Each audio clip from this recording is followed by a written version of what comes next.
இந்த யோக தண்டத்தை நம் சித்தர்கள் எப்பயுமே ஏன் கையில வச்சிருந்தாங்க தெரியுமா?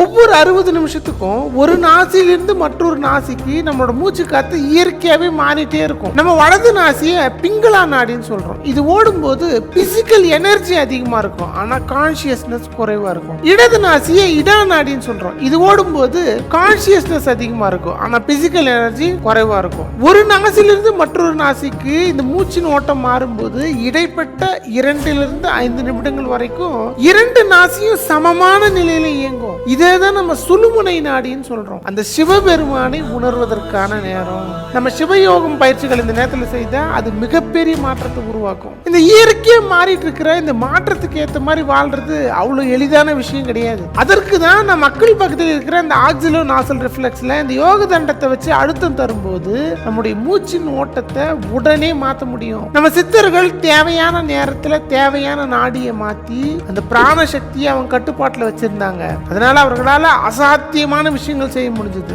இதை நம்ம எப்படி கத்துக்கிறதுன்னு யோசிக்கிறீங்களா? அதை சொல்லிக் கொடுக்க தான் நான் இருக்கேன்.